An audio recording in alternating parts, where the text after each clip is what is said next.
The rain had just begun to fall, soft at first, a whisper across the tarmac, then heavier, beating against the steel wings of the fighter jets lined up in silent readiness.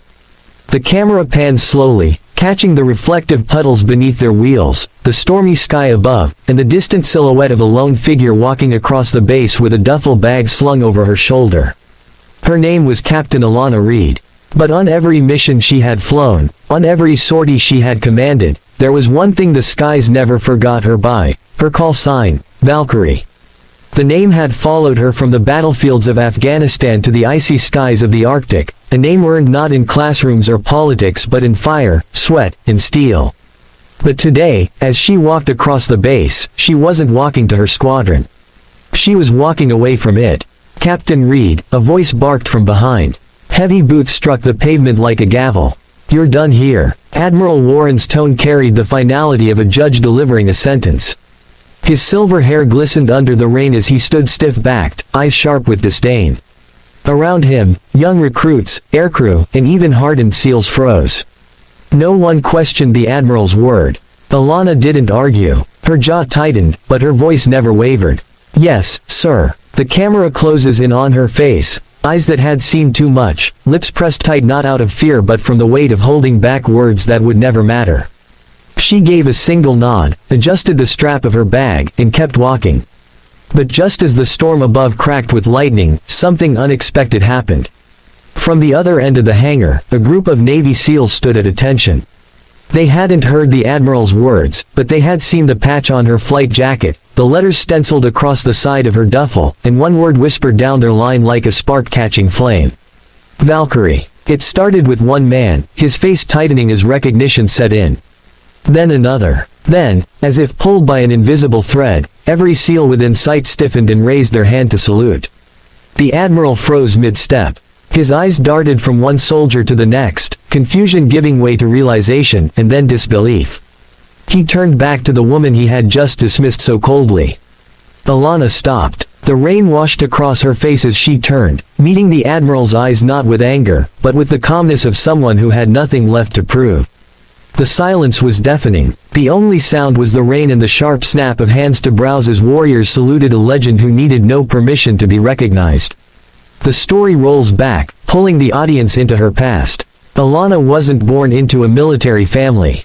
She grew up in a small town where the most excitement came from Friday night football games and county fairs.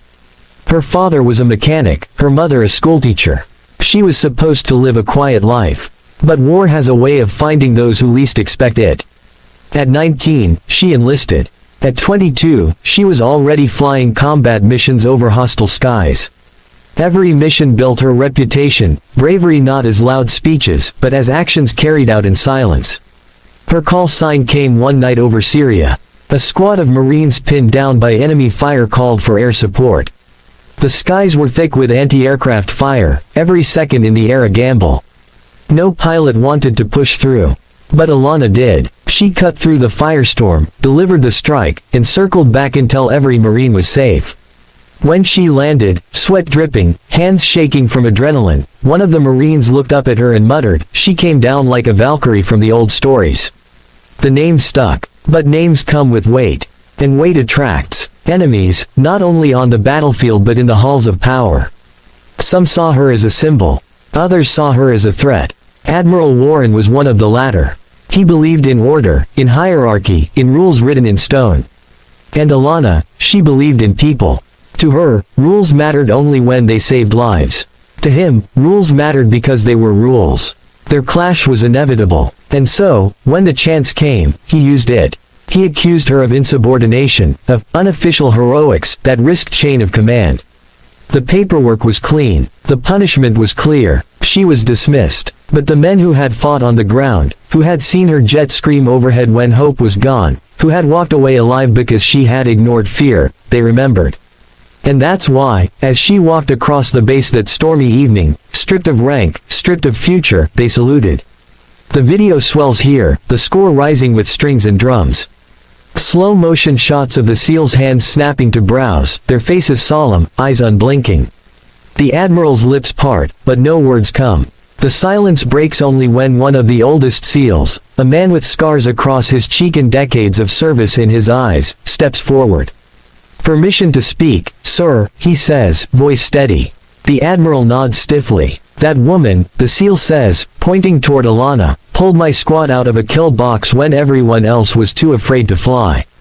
That woman is the reason I'm standing here today. So with all due respect, Admiral, you may outrank her on paper, but in the field, she outranks us all." The words land heavy. The Admiral's shoulders tighten. He looks at Alana again, rain dripping from his chin, the reality dawning that authority can command obedience but it cannot command respect. Alana leaves the base that night. No farewell ceremony, no speeches, no medals. Just the sound of engines in the distance and the lingering gaze of soldiers who owed her everything. But legends don't fade. Months later, a crisis erupts overseas. An Allied convoy ambushed. Air support grounded. Command scrambles, desperate for someone who knows the terrain, someone reckless enough, brave enough, to fly where no one else will. And when they ask the SEALs who should lead the mission, every single one gives the same answer.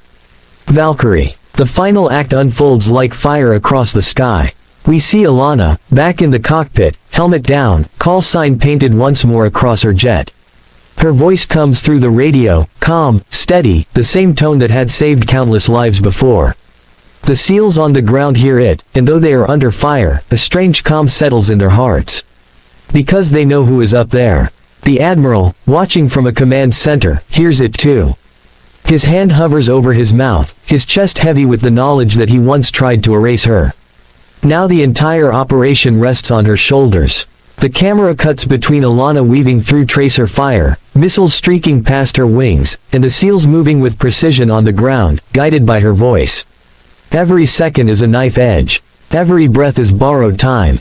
And then, in a climax of fire and thunder, the skies clear. The convoy is safe. The mission is complete. Silence falls again. And then, one by one, over the radio, voices break through. "Thank you, Valkyrie. God bless you, Valkyrie.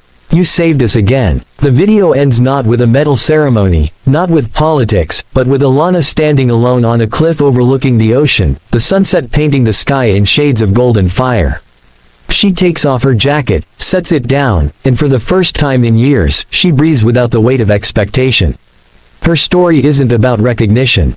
It isn't about glory. It's about the truth that sometimes, the greatest respect isn't given in awards or promotions, but in the silent salute of those whose lives you've touched.